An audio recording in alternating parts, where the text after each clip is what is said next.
Welcome to Thrive Deeper, an ongoing conversation with Dr. Matthew Jacoby, author of the Thrive Bible Reading Guides, teaching pastor, and leader of the Psalmist band Sons of Korah. Join us as we go deeper into the Bible, discussing the passages as we read them together with Thrive. Now here's your host, DJ Payne.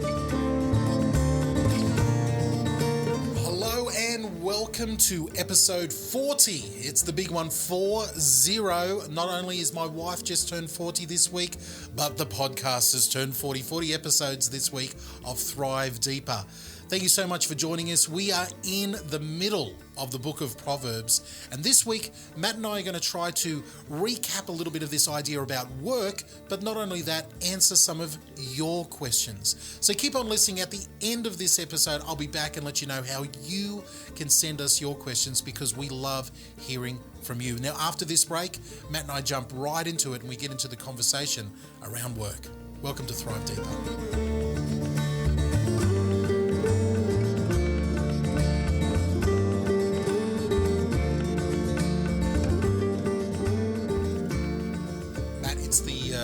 It's March, and that means it's March already, and that means it's birthday month. Oh, it is. It's our birthdays. It's our birthdays in March. Good. What are you going to give me? It's our wives' birthdays in March. It is too. Yeah. It's some of our best friends' birthdays in March. March is a popular month for birthdays in our world. Send in your gifts, cash. Expected, actually. We'll give you our bank details. Exactly. Send it all to care of Thrive Deep. There was nothing more exciting, and I've got to be honest. Still to this day, I turned 47 this year. I'm 1972 model. Yeah. You turn 48. 48. Yeah. You're a 1971 model. Yeah. You've got 1 year ahead of me. Still to this day, nothing more exciting than when a relative gives me a card and there's money in it. It could be $5 notes. It could be a $5 note. I don't care. Do you still seriously get cards with money in it? Every now and then I'll get a relative who gives me a card with money in it. I'll just say this is the best present. It was the best present when my grandmother used to do it. Yeah. And still the best present today. I went and visited an uncle in Germany, a great uncle actually of mine, and when we left, he handed me he had literally two hands. In one hand, he had, this was in 1999. Yeah. In one hand, he had 1,000 Deutschmarks, which was probably similar, like even more than $1,000, I think, in those days. And in the other hand, the biggest bunch of sausages, like smoked sausages. What were you more excited for? I think I was more excited about the sausages. He said, "Here's a bit of petrol money." So that was the last time a relative handed me. Really, that was the last time that long ago. Cash, yeah. All right. Well, we know the way you can stand out from the crowd, give Matt some cash, and some smoked sausages. Oh, that's too good. Now, on this week's episode, we have still got some more information we want to get through from the book of Proverbs about the subject of work, because it is such a massive subject. Yeah. We've also got some questions that have been coming in about the book of Proverbs, which is great. We love your questions. Yeah. So why don't we break it like this? Why don't we get down to the part 2 of work, follow up from last week's episode. We'll have a break and then we'll come back and do the questions. I had interesting, there's a couple of things that I've picked up from the Proverbs. I mean, the first one, and this actually came out of Pastor Jeff Benson from our church, actually spoke on the subject of this subject of work and laziness versus diligence in the Proverbs, which is a massive theme throughout the book of Proverbs, and it just made a point that I just thought was really worth repeating, and it's based on this verse in Proverbs 18:9. It says, "One who is slack in his work is brother to one that destroys." Yeah, I just think it's a really profound idea that it's not even like neglect actually is is a problem. It's like that idea of, we talk about sins of commission and sins of omission. Exactly where my mind was sin at. of commission is where you actually do something wrong, and a sin of omission is where there's something right that you didn't do, and actually both can be as destructive. And so... and in the world of social justice, a lot of people will say, you're just as guilty if you don't get in and get involved and stand up for what the right thing to be done is. Yeah. I mean, that's, there's a lot of discussion to be had, a lot of good discussion to be had around that. But even it struck me actually, that point struck me as at an individual sort of level, and I've just reflected a lot on that proverb: one who is slack in his work is brother to one who destroys. Now, I often think of myself as having a pretty good work ethic. I'm efficient. I don't procrastinate, and so I can feel a bit haughty when it comes to these proverbs. Like I can think, I'm a hard worker. I'm all over this, and be a little self-righteous. But this actually really, there was something about this that got me, because it wasn't about slack in work, and the point that Jeff made, I think, was good. Like anything, there are a lot of things that we can neglect, and that is actually a matter of priority. Like we can think, like a workaholic, for example, can neglect a whole lot of more important things. Great point. And this I think is the key point, because often if you are like me and you're really prone to be busy and you love your projects and you get things done and you feel good at the end of the day when you've got a lot done, we can actually find ourselves neglecting a whole lot of more important things, like relationships. Let me add another layer onto this that speaks to where you and I both are. You're a teaching pastor. You are working in a church, you are doing theology, you're writing, Christian music, you're involved in the world of Christian pursuit. I work at a Christian radio station, we do this podcast together, we do a lot of stuff behind the scenes. We're involved in Christian things, the godly things, the things that should be put first, and our family can sometimes be left in the wind. And how many biographies have we read of some of the most godly men in the world, the preachers that we would say, hey, we're not worthy to tie his shoe, and their sons and their children are like, we never knew him. He never spent any time with us. In fact, he did us harm because we had a negative relationship with us. Unbelievable. Yeah. And I think this is what the Proverbs should do, and why I appreciated that point, because, this is what Scripture should do. Like, I just, like, just the fact that I caught myself out thinking in that way, like, I'm all over this, I've got this down, and then to have this experience of, like, oh no, actually, there's something here for me, and this has been good. Actually, I've really taken this to heart, because I think. Those who are like me, that if you ask me any point, been busy, we always say that to people. I've been flat out, and I'm always flat out. But are we doing the most important things? This for me has been the point. Am I prioritizing the things that I need to prioritize? Am I giving the time that I need to give to my kids? Am I giving time to invest in my marriage? Am I even just things around the house, like, I can work really hard all day, and Kate, because my wife works as well, Kate, and I can just flop on, and just because she's more conscious of general cleanliness, things to do around the house, and so I can just flop when I get home, and well, we this is a form of neglect, really, and so. It was that element of neglect, actually. Okay, what are the important things that I'm neglecting? And so that's been a really healthy sort of line of thought for me in the last week. I've had a very similar one, Matt, but my mind went down the pathway of the way I was marveling again at the way that these proverbs are couched about writing to his children. My son, like.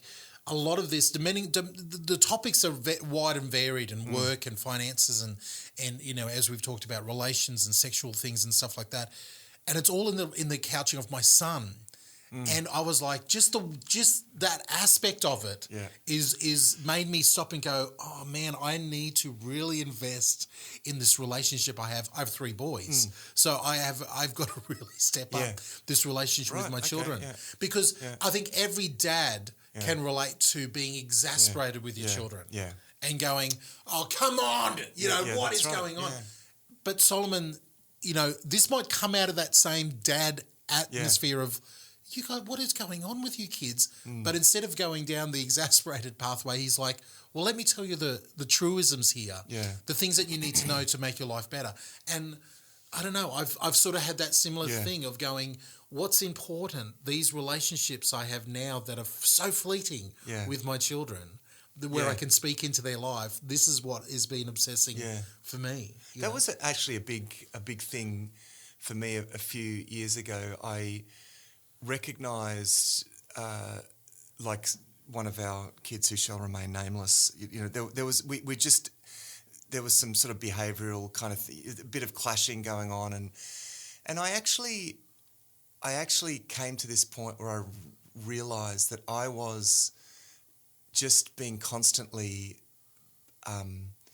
exasperated, as you say, like and just constantly negative, and it actually wasn't making things better. Like I was responding to the behaviour and not being this neglect thing. I wasn't proactively investing in that relationship enough, and it was a real realisation. And I thought, I don't really have I have to invest positive things. I can't just respond to the negative things. It's like the principle in the Proverbs is like, plant your fields.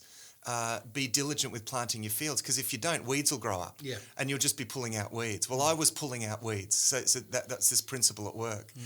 And I thought, no, but the problem here, I'm pulling out weeds all the time. I'm not actually sowing good things. It was just a classic Proverbs kind of moment, and I started. And if you're not sowing the good things, as you read at the beginning, you're the brother of those who wants to go out and destroy it. Yeah, that's right. Yeah, you might as well be actively trying to destroy the thing. Yeah, and I mean, things were getting worse, not better, and I thought, you know what, like I need to take responsibility, and it's just the good old art of taking responsibility. It's like I thought, okay, I'm going to take responsibility for this, and I really started to invest in that relationship, and it's just been absolutely transformative. All right, so speak right now, because this is something that I found very true as well. And I know someone's listening right now is going, no, Matt, you don't understand. My teenager doesn't want anything to do with me. And they might be feeling as you were feeling, they're just pulling out weeds. Yeah. How hard was it for you to turn your child around till they became the field that was open to being sown into? Well, I don't feel like it took a long time, because it just took a real constant conscientiousness on my part to, just choose my battles, but also just sow in lots of time, affection, positivity into the relationship, and I feel like things changed quite quickly in a way, but that's like, sometimes you need to be prepared to do that over a long period of time. Like I know someone else was saying to me that they, like someone who I really admired as a parent, really looked up to, and again, I'm not going to mention names because I don't want to. There's a family dynamic, but who said that. This person invested for over years into a relationship that just wasn't gelling, and yet, but after years actually has really, that's really paid dividends. So sometimes,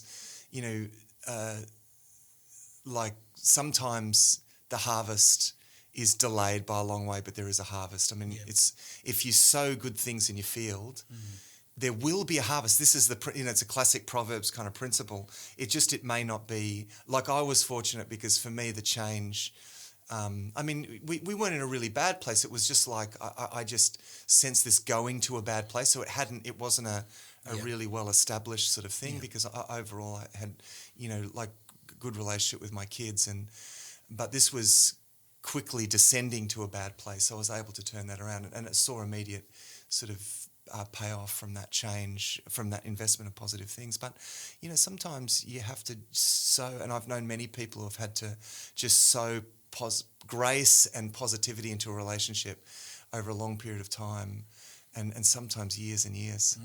But if you sow good things into that field, there will be a harvest. We've somehow got into family dynamics here. We're supposed to be talking about work. Well, it's and I mean, this is the point, I guess, because I just realised that when we think of work, we think about going to your job. But this actually, I think this is bigger. I think this applies in a bigger field than that, and so I think it's good to grasp that point. Yeah. Another interesting one from the Proverbs that I've picked up, and I'm not even sure. I'm not even sure what I think about this. So I'm just going to put it out there and maybe see what you think. I like it. Proverbs 20:13 says, "Do not love sleep, or you will grow poor. Stay awake, and you will have food to spare." So it's like, we need sleep. Yeah. So, this raises a question for me. Like, should I be getting up at like 4 a.m. and certainly there were times in my 20s where I'd sleep into the day, and I can remember periods where I just you love sleep. Where I just wasted so much time and stayed up at night doing pointless things, and then slept during the day, and so I think there's something in here. I think there's something worth saying about sleep. And I think for most adults who work and have jobs, and I mean this, you've got an enforced period. But I do know that there was a point in my life where I had to respond to these ideas and say, you know what, actually I'm wasting a lot of my life sleeping in all hours of the day, staying up, pointless activities. So laziness is not just about not doing work. Laziness can include, I think, spending lots of time doing pointless things. Okay. I think that and so it could be like just lounging around, binging on Netflix, till 4 o'clock in the morning, and then sleeping till 2 o'clock in the afternoon. To me, I think the writer of Proverbs has something to say about that. Would have so what you've pulled out there, part two of thinking about work when it comes to the Proverbs, is thinking about work in a way about priority with your whole life and what's important, but then also in priorities of your routine and your, what you value. It's almost coming back into the thought that we had last week of we value work for work's sake because God has given it to do. We don't work so that we can have a break and sleep some more. Yeah, that's right. Yeah, we work to be productive. It's a character thing, to be a productive person, and it's not even for outcome. It's not even necessarily for the wage. It's because it's about a character thing. Work hard, be productive, and that's the emphasis in the book of Proverbs. There is this element that if you little folding of the hands, little nodding of the head, and poverty will come. So there are. Proverbs does focus a lot on consequences, but in the context of the whole Bible, character is the major concern, and this is reflected in the Proverbs where it talks about the diligent and the sluggard. Yes. So this is about character. It's like, what sort of person do you want to be, in the biblical worldview. Like diligence and even a kind of routine kind of diligence has an important place, I think. So, for example, the 6 days and rest on the seventh day was to first of all say rest is really important, but it's also a routine. There's a routine there as well. It's like work, rest. So a healthy kind of routine. I think the proverbs like this are discouraging not getting the sleep that you need, but a kind of laziness that just whittles time away when there are more productive things that you could be doing. And that doesn't mean like work in the sense of take more hours at your employment, but like we've just been saying, how about investing in some relationships rather than watching 5 hours of Netflix or something like that? You know? Exactly, I hear. All right, is there anything else you wanted to talk about work as we wrap it up? Those were the main kind of things. Do we want to have a look at some questions? Or, let's take a break. We'll leave work there as it was. I know there's probably going to be a lot more to be said. Let's leave work there. We'll take too much work. Take a break. We'll be back in just a moment with your questions here at Thrive Deeper.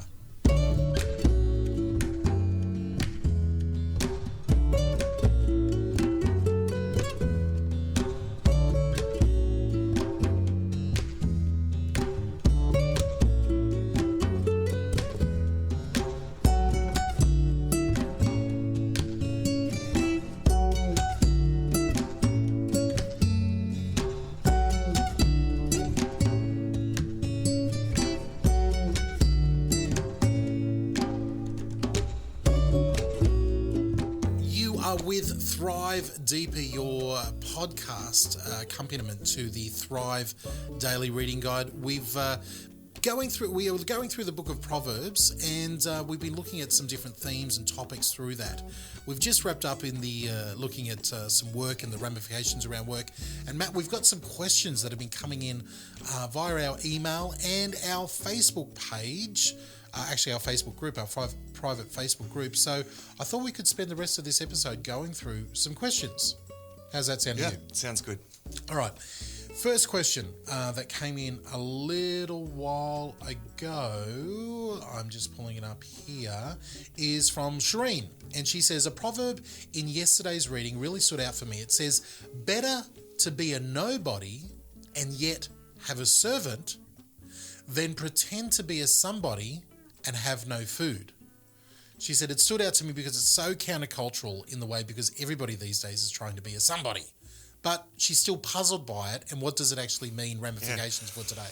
I think this is a good example of how we interpret the Proverbs, because when you open up the Bible, you're expecting to get advice for how we should live. And certainly the Proverbs does this. But actually, one of the other things that the Proverbs do a lot is simply describe the way things are. Yeah. Simply a description. So for example, in the next episode, we're going to talk about speech and the tongue, and which is another big episode and another big theme in the Proverbs. And there's a proverb, that says that gossip is like a choice mortal that just, like this delicious. It's like, hang on, is it saying that gossip's good?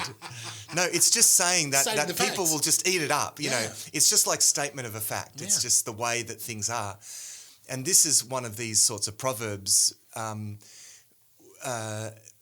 that simply is a description of two kinds of states of affairs where one person is a nobody but has a servant, and the emphasis there isn't on having a servant. That's a statement about if you have a servant, you probably have a higher position in the culture of the day. So if you imagine, ancient Israel was meant to be largely classless, but the fact is that it was. There's always a class system. There was, but and actually, particularly after Solomon's time. Actually, part due to Solomon's. Riches.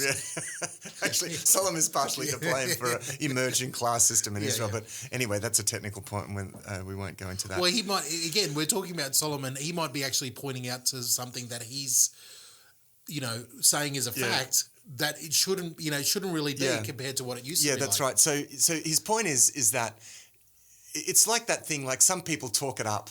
Yeah. But actually, there's nothing there. There's no substance there. Whereas someone says nothing, and yet actually they're really someone. Yeah, yeah. And it's not saying, it's just a statement about the way that life is. Yeah. And it's saying, you're better off just keeping quiet and being a someone than talking it up and being a nobody. But there's definitely a financial aspect to what he's talking about there, isn't he? He is talking about doing well for yourself and being a success. It's better to actually be successful. Have a servant is a sign of that success. Nobody knows who you are. It doesn't really matter. You're doing okay for yourself than to be this celebrity and you've got nothing behind you. Yeah, and this is where I think this does intersect with Solomon's life, because Solomon put an enormous amount of expense into becoming a someone. So for example, I mean, his expenditure on his palaces and so forth was actually way beyond what he spent on the temple. Maintaining the grandeur of his court actually put him into quite a lot of debt. In the end, he had to give 10 Israelite towns to Hiram in Tyre. So I mean that's unthinkable that you would give away parts of the promised land of your kingdom to this king. But that's how in debt he was. He had to overtax his people to fund this kind of grandeur that was built up. So I think there's something in this for Solomon personally. It's like it's better to be a no one and yet have a servant, like be getting ahead in life, have some measure of prosperity, than be a somebody but be in an enormous amount of debt. There really is some wisdom in that, and it's quite profound, really. And I think it does touch on Solomon's own experience, which there's a lot of the wisdom literature, including, and we've talked about Ecclesiastes a bit, that do this kind of thing. It's Solomon reflecting even on mistakes that he's made. Exactly. Great answer. Okay, let's move on to the second question here. We've got a question from Richard, and he says, with all the various promises made throughout the scripture that the Lord will provide for his people practically as well as spiritually, there's heaps in the book of Proverbs. Is it possible that a faithful follower of Christ, or even a faithful community of Christians, e.g. a church in a developing country, could still die of starvation or suffer due to a famine or scarcity or something like that? Oh, man. I mean, that's a good question. It's a little abstract, but I think it's worth asking. And I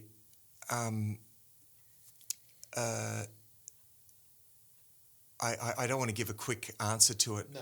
First of all, let's name the tension and the because there's a tension between the fact that Christian communities in the developing world do experience times of severe lack. Yeah.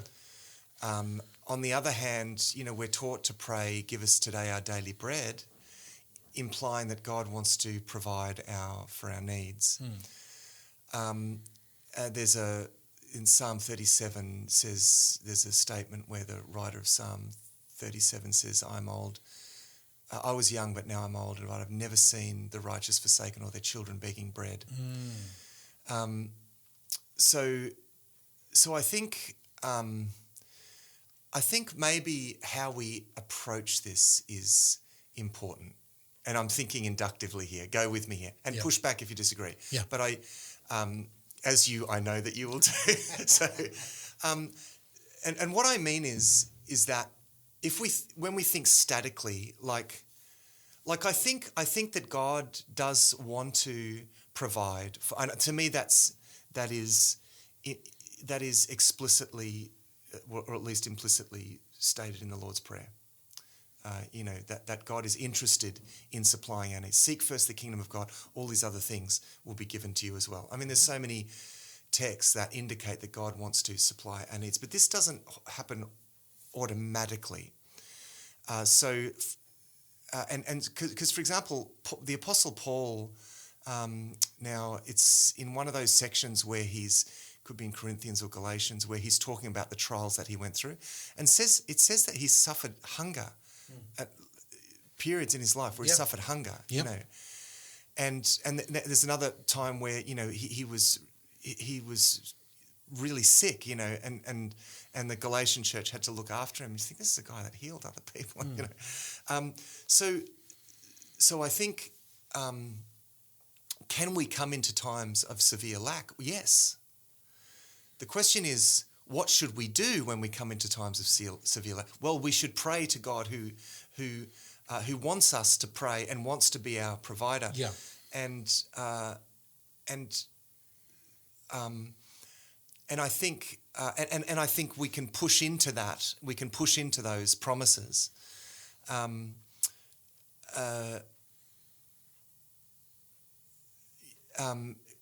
With some measure of confidence in God. So what do you think of my answer? No. Okay, I splashed it around here. No. I think you're making. Yeah. I'm just trying to inductively approach this issue, and I truly am thinking about it. As we go. And I think Richard will be right on board of what you're talking about there. My first question, my first pushback, probably against Richard's question, is saying that the book of Proverbs has promises. Okay, yeah, you're talking about, that's right.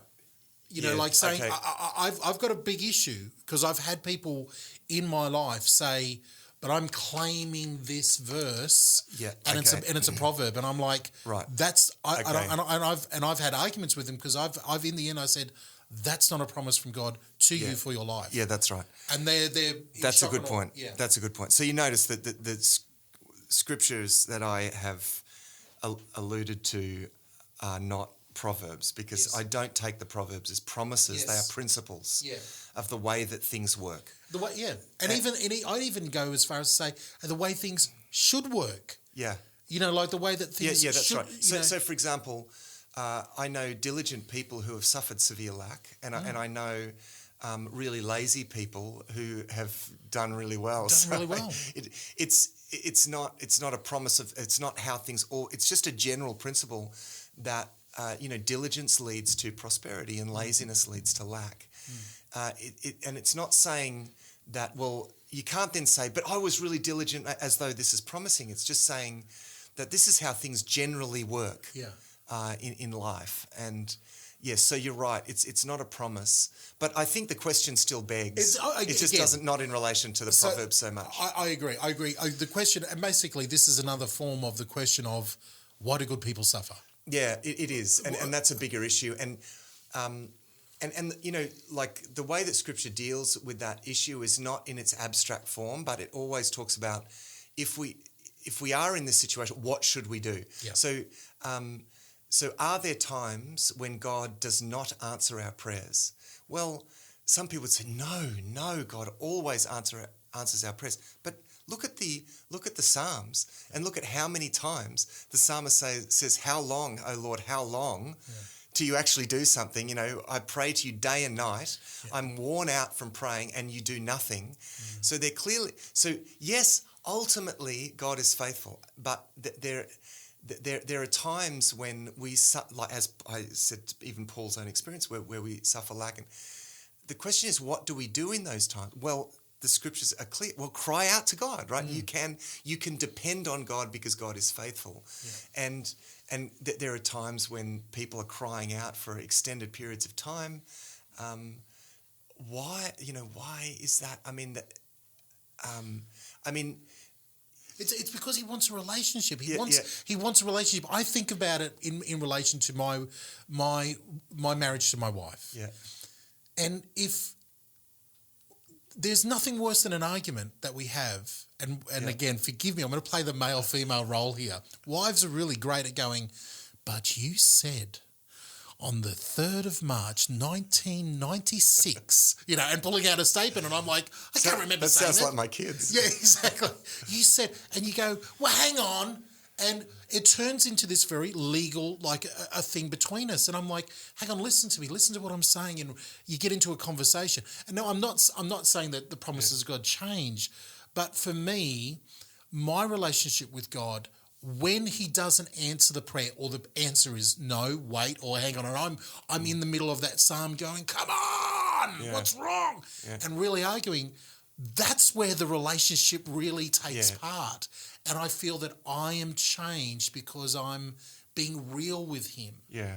You know? Points of need, and you see this in the Bible, points of need are invariably points of reconnection with God, because we experience our need. And also in those points of need, we exercise faith, and faith is our connection with God. Yeah. So actually what happens is that the psalmists, you see in the Psalms, they start to exercise their faith. They start appealing to God's promises, and it's like that they are firming up their grip on God. And so the process itself grows their faith. And God is more interested in growing our faith connection with him than he is in giving us the things that we need even. 100%. Because it's that spiritual connection that's even more, it's far more important than the state of our bodily health. We see it played out time and time again, not only in the stories, but also in the maxism, the Proverbs basically of the Bible saying, hey, give me enough that I can, have for today, that I'm not in lack, that I won't be tempted to steal something. Yeah. But don't give me too much that my heart turns away from you and I go, I'm fine, I don't need you. And I feel that's the life verse for me of me gravitating towards, everything's going okay, I don't need you, God. And then everything falling apart saying, where are you? Type of thing. And it could be on a small issue that people would laugh at.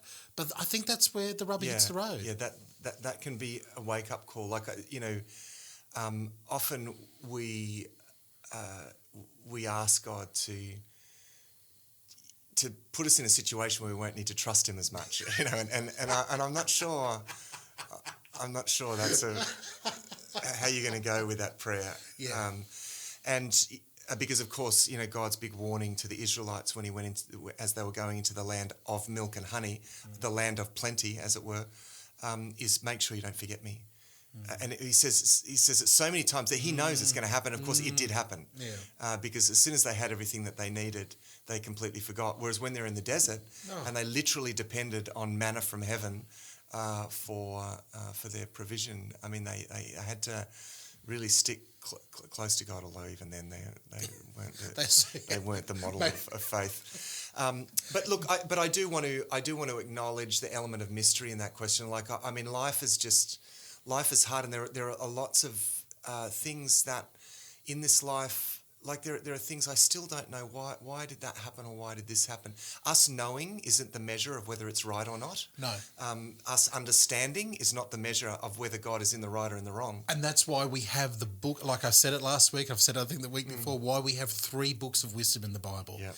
Because it is with this book of Proverbs that we are supposed to sit down with the book of Job as well and say, hang on, he did everything right. Yeah. And yet, for God's bigger purposes, he went through the worst of the worst. And he never finds out why he went through the things. And when God finally shows up, he says, who are you? Yeah. Who are you to ask me? Like, check me out. Yeah. So he asks the questions, and the answer is, I'm going to ask you questions. Yeah. Like, can you even begin to fathom the mind and the things of God? And we can't. And he says, and in the end, Job says, surely I spoke of things too wonderful for me to know, and to understand. And he says, I place my hand over my mouth. And in the end, God says, to these friends that tried to work it all out and give a logical account, he rebukes them, says, because you have not spoken well of me as Job did. What did Job say? I placed my hand over my mouth. Yeah. Surely I've spoken of things I did not understand, things too wonderful for me to know. So at the end of the day, with these sorts of things, and we're moving a little away from Proverbs here, but I think that's an important perspective. I think that's a great... Richard, I hope you're happy with that answer. That's about as good as we've got. That's as good as we've got over here. Okay, one last question for today's episode, and this is... I've saved this one to last here. This is a question from Meg, and she says, look, in light of Proverbs and talking about diligence, talking about being energized for work, talking about all the proverbs that we have about work, she says, listen, how does that work with mental health? How do you fight laziness and become a diligent person in all you do if you're battling an illness that struggles to do anything? Even getting out of bed on some days is hard. How are depressed people automatically, she said, are depressed people automatically, or are they doomed to be lazy according to the Proverbs? Yeah, that's a really good question. And a good point. I'm glad she's brought that up. So thank you for that. Yeah. I think we have to treat mental health issues in a separate sort of category. Again, this is an example where the Proverbs are giving general principles of how life works that do not apply in every. They're not watertight. So in the same way as that we've said they're not promises. This also isn't law in that sense. These are principles of how life works. They're not promises about, if you do this, you're going to be assured that this can happen. But nor are they law, actually, that if you if there are legitimate reasons why if you're lacking energy or for some reason. You have chronic fatigue, there are any manner of things that keep people from being able to operate at their full capacity. Let me put it that way, and they are legitimate. They are legitimate physiological and psychiatric and psychological things that need to be treated. And the worst thing that we can do is just treat these proverbs as like a law stick and say you're evil because you can't get out of bed in the morning, or you're evil because you lack energy. That's not how the Proverbs are operating. But it's not how God operates. Like we've already said, it's not even how. It's certainly not how God is operating. He's after a relationship. He's after a connection. He's after truth and a real connection between us. Yeah. And the Proverbs aren't there to make us feel guilty because we're not. Yeah. It's not like you should be guilty of it. But the fact is, at least in this time, even if you did let's say you did suffer chronic fatigue. In the ancient world, you're in trouble. Yeah. It's just, and I know that, we have lots of safety nets in our culture, but the fact is, in this culture, there weren't those safety nets. So even at that level,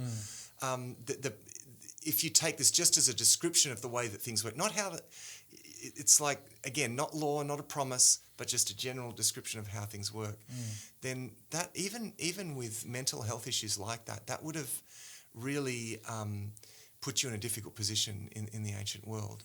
Now, this is not saying that it's your fault. No. It just is what it is. Look, it's funny. When I read this question, I screened past it the other day, and for some reason,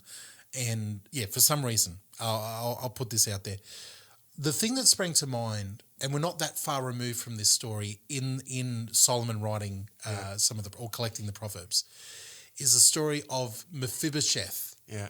However you pronounce the name. Yeah, Mephibosheth. Yeah. This is Saul's grandson, the son of David's best friend Jonathan. Yeah, that's right. And the story, and it's a little story. It's a little story in Kings, somewhere in Kings, I think. No, it's in Samuel. 2 Samuel. Thank you. I knew you'd know. And this man is crippled by no fault of his own. Yeah. And because of God's, there's a picture here of God's grace and God's mercy when David reaches out to him and honours him. Yeah. And I thought of that when I thought of people struggling in their mental illnesses, that they might feel it's guilty or their fault because it's not their fault. It's it's God's road for you. Yeah. But know that God wants to still honour you. Yeah, that's right. Yeah. I think that's a good little cross reference. Yeah. Because here is someone who, through no fault of their own, has this condition, but that's where the community comes in. And let's say sitting across the table from him, on that same table, was Solomon. Yeah, growing up, right. seeing this man, right. his father's is honouring. Exactly. Yeah, exactly. So, I think, so I think in things like, certainly in. And as much as we're saying this doesn't operate at law as law, yet there were actually laws to care for the poor among you and those struggling with the kinds of infirmities, whatever they were, that prevented people from having access to the provision that they needed. And so, and especially in these days, you have to read this against the background of that. That's it. And even in the background of, and what I came to when I was, and I didn't explain it properly, with Mephibosheth. It's a great name. It's a great name. Is that the Jewish laws and customs about his crippledness disqualified him from so much to do with God. Like he wasn't allowed to serve. He wasn't allowed to do this. He wasn't allowed to do that. You couldn't do different things. Yeah. I think I want to hasten to say there that it was because of the symbolism of the temple. Yes. They were not barred from God. God did not shun them in the least degree. In fact, there is so much built into the law to care for those sorts of people. Yeah. But it's because of the laws that prevented them from coming into the temple and so forth. This is more about working with the symbolism of the temple. So it's and in light of that symbolism, King David reaching out to him, bringing him to the thing, is even the more beautiful. Yeah, that's right. Yeah, that's right. And I don't know. I'm speaking on behalf of someone who doesn't suffer from a mental illness, and if I do, it's undiagnosed. But my father had really severe bipolar, and it manifested itself in incredible highs, and normality, type of thing. And I've grown up with a lot of people in the bipolar region in my family and friends, and it's always been a struggle for me in light of being someone who's healthy. Wanting to give them advice or telling them how to live or wanting to give them a proverb and realising, you need to, God has got a different plan, Yeah, it's funny. Sorry, I'm going to start that sentence again. It's not funny, but it has been an issue I've found when I address lots of different topics. So for example, if I talk about penitential psalms, for example, and I talk about sowing in tears and reaping, and the importance of the role of sadness, of penitential sadness, and someone come up and say, well, I suffer from depression. Yeah. And I think, I really do think we need to put, mental illness in a different kind of category. It's not like a blameworthy thing. I find that often that there are principles that we need to be able to espouse these principles, like in the Proverbs. But at the same time, these aren't cancelled out by the exceptions, and there clearly are exceptions when it comes to, for example, mental illness or other forms, other different kinds of infirmity. It doesn't cancel out the principle, but it does. Those things need to be treated in a separate category, and vice versa. The principle isn't cancelled out. Yeah. Like you're saying, the principle isn't cancelled out by the infirmity. Your condition is not cancelled out by the proverb. Yeah, that's right. You're not like, we're not saying put you in another side because you don't fit into the. Yeah. No. You have an important role to play. That's right. In teaching. It's just we've got to be careful at how that applies, to that. So, for example, to get back to the question, I think that's a different matter, and we're only ever expected by God to function within the capacities that we have. I think this is the point. Yeah. It's relative to the capacities that we have, and this is borne out in so many parts of Scripture, not least in the parable of the talents. Yes. One was given one. Exactly. And one was given 5, and one was given, I think, 3, was it, or 2? Something like that. We should know that, shouldn't we? And so each according to his capacities, his or her capacities. So for Meg writing in here, and if you are listening and you're thinking the same question about mental health, or you're fighting some sort of illness, whether that mental or physical, work is different for every person. The work that God has asked you to do might be different to the labourer who's able to get up at 5 o'clock in the morning and head out and work all day and come home and feel that they've honoured this role, quite practically. Maybe work for you is something different. Maybe God has called you to do something completely different. Yeah, that's right. And maybe work for you is dare I say it, focusing your mind on the right things, getting out of bed at some point. Yeah. Is today better than yesterday? Yeah. Those little things. That's right. It's relative to each person. Of course, in that case, I think it's really important that you don't think, well, I just need to be more obedient. I mean, mental health is a serious issue, whatever that issue, whether it's anxiety, depression, and you need to see a mental health, you need to see a professional about that. And I think that's really important. So But of course, to come back to the Proverbs, these are, I just really want to underscore, when we read different parts of the Bible, we need to treat them differently and read them differently for what they are. And we've talked, even within the wisdom literature, we need to read the book of Proverbs differently to book of Job, to Ecclesiastes. They're doing different things. The Proverbs is wisdom for everyday life. Basic principles on how to be the best kind of people that we can be relative to who we are and the capacities that we have. These are principles that we apply for everyday life. And diligence, as we've said, is one of those principles. And that, I think, we need to take that as meaning slightly different thing for each person. Someone might need to be more diligent at their workplace. Another person might need to, spend less time at work and actually invest and be more diligent in things that matter more, in relationships that matter more.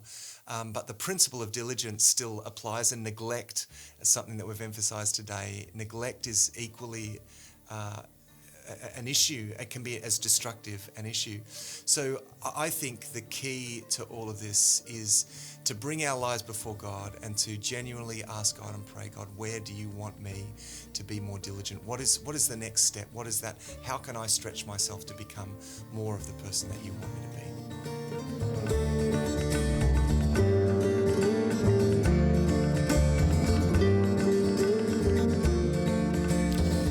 Some heavy topics there to finish off today's episode. And again, we just want to reiterate, if you are struggling or you are suffering from any mental illness or feel that you might be on the verge of something or anything like that, please seek professional help.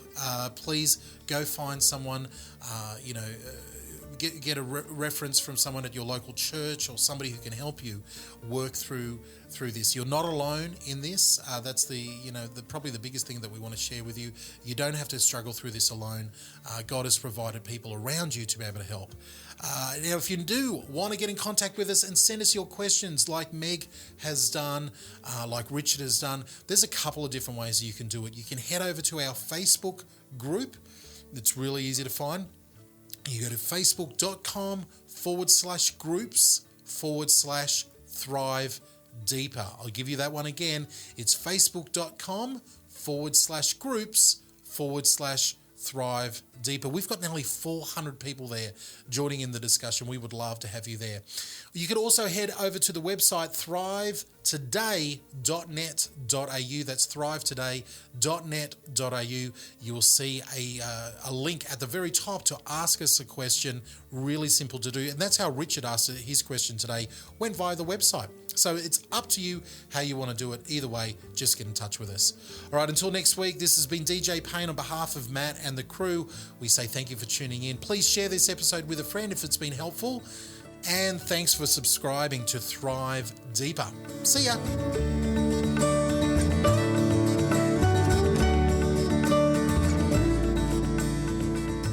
Thank you so much for listening to Thrive Deeper. We value all our listening community. If you are on Facebook, search and like Thrive Today page to get all of our latest updates. Our home on the internet is at thrivetoday.net.au.